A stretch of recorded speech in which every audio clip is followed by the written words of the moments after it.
So the first project is this Adlab Pro project, which is the laboratory for the development of a new professional profile, in this case, the audio describer. And he sets the scene for the rest of the Erasmus Plus projects, which are so far all about new professional profiles. This one actually was, well, it was 3 years long. So again, this is common to all the Erasmus Plus projects. That's the call it was funded by, and it was finished last year. You have the team there, 4 universities. So again, quite common in Erasmus Plus projects that the core is made up of universities. Then you have a couple of companies dealing with audio description in this case, and you have a broadcaster and a UK charity here. So kind of quite a normal consortium for an Erasmus Plus project. The task that they had, well, actually, this was a follow-up to a different type of European project that was called ADLAB. In this ADLAB, what they had done, amongst other things, is they had work on, I'd say, audio description guidelines was perhaps the main thing that they had done.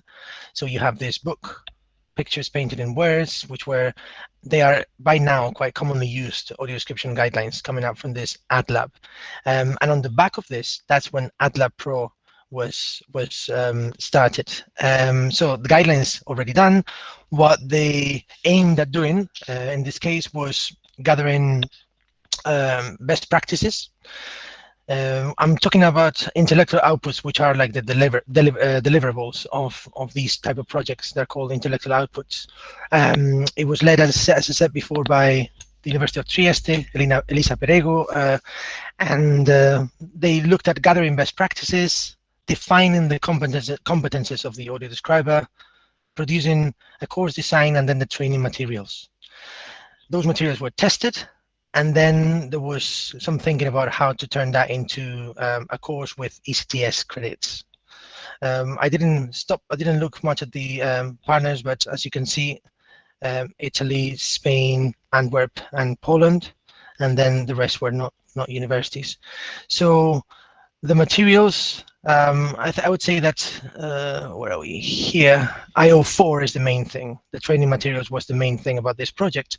And the materials are available online on the website. So you have the Adlab Pro course materials where you can stream some of those videos. You can download all the materials, and you can also go kind of module by module, which you can see here. So 6 different modules.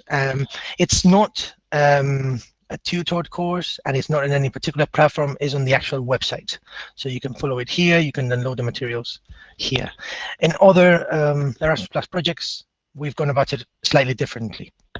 But this was Adlab Pro, very useful set of materials that they created. Here you have the website for both the first original Adlab project and the follow-up Adlab project, Adlab Pro. I think I may have to change this second link, because I have repeated the same one.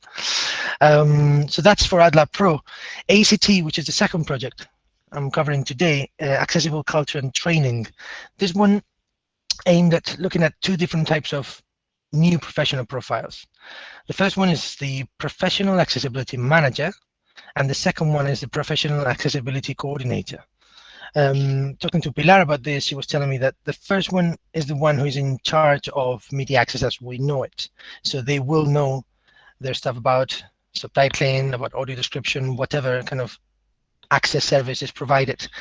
The Professional Accessibility Coordinator is more in charge of issues to do with the venue, with how to get to the venue, with kind of physical access, and with making sure that access services like subtitles are provided, but they don't necessarily need to know how they are provided, or they don't need to be experts in, I don't know, subtitles for the deaf and hard of hearing or audio description. Again, this project had a consortium made up of universities, Barcelona, Antwerp, Vienna, and Belfast. Then you have the Catalan government, European Certification and Qualification Association, as certification was an important part of this project, a theatre, and 2 kind of cultural associations, organizations. Then the intellectual outputs, again, is a similar, most of these projects have a similar structure. So you have a profiling at the beginning, you define the new professional profile, then you have a curriculum proposal and a plan. The course, in this case, is a MOOC course. I'll show you in a second. And then there was also certification and guidelines here in this project. The course is a MOOC that is called Accessibility to the Scenic Arts. You have it there, and it's available at the Universidad Autónoma de Barcelona's website. Pilar, I'm sure, can give you more information about it, and you have a link there to the project. So that's the second project we're covering today, and the third one is one that we've just finished now. So interlingual live subtitling for access. Here we have 4 universities. Again, some of them are kind of, in actually all 3 projects. And then we have the Belgian broadcaster and the Polish company. The idea with this ISLA was to cover a different type of subtitling that is live and interlingual. You can call it interlingual live subtitling or speech-to-text transfer.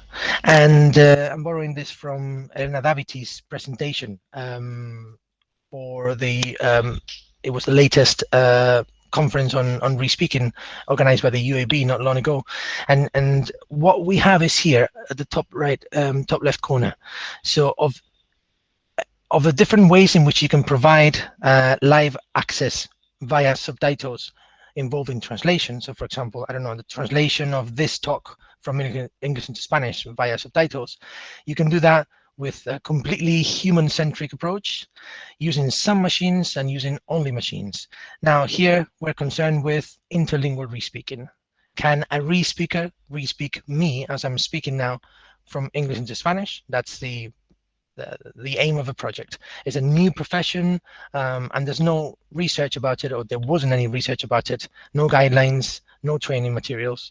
That was what we aim at doing. I'm going to show you quickly. This would be obviously, with the pandemic, this kind of new discipline profession is becoming very demanded, because you have loads of talks like this one where you need her, Nancy Guevara here, an interlingual re-speaker, re-speaking what the speaker is saying from English into Spanish, and the subtitles are here on the top right corner.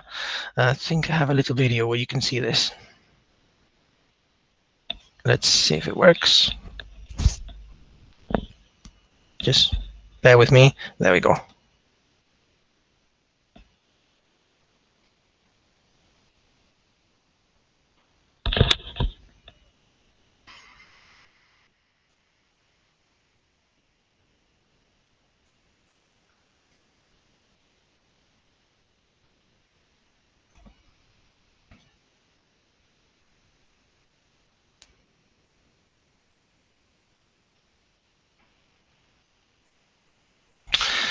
So hopefully you're still there. That was an example of interlingual re-speaking from English into Spanish, which was done by Nancy, who's an ISLA trainee. So she was trained with the materials created by the project.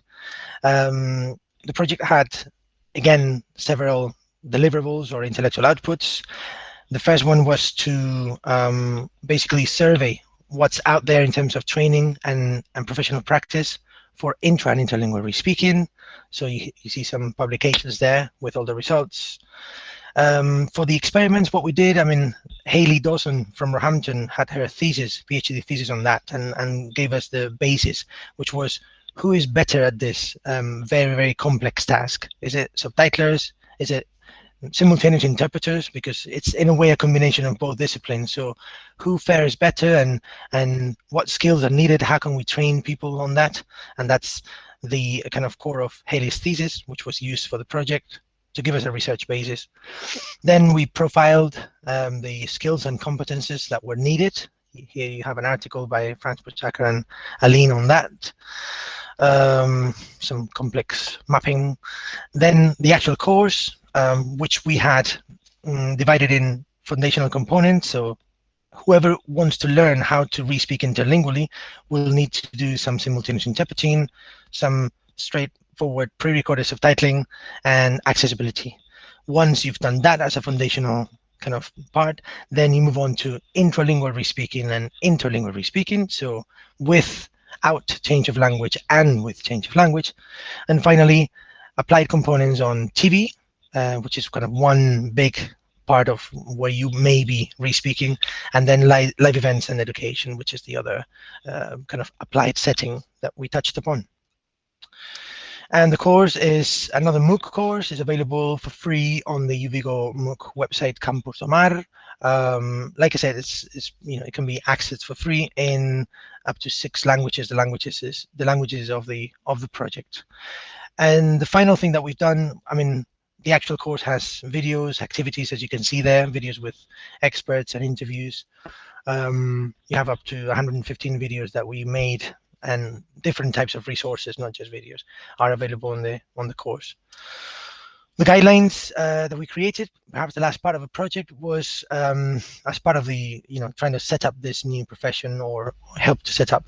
Then we prepare some guidelines on how to implement live subtitling and speech-to-text interpreting on TV, in educational settings, and in live events. And those are available. These guidelines are available in English, Spanish, German, Polish, and Dutch. What else? And finally, if you check on the website, which is not here, but I'll show you later, you'll see a map that we've prepared as well with the impact that the different actions that we've performed in different countries over these 3 years of the project, which has just finished. So if you click on the different countries, you'll be able to see what we've been doing and how the project has been developing in different countries. And I've lost track of the minutes, but I haven't got any message from Pilar, so hopefully nothing's gone wrong or too wrong. The ISLA website, well, if you just Google ISLA European Project, you'll find it there. And the same goes for Adlab Pro and ACT. As I mentioned before, there are other projects going on at the moment, LTA and Impact.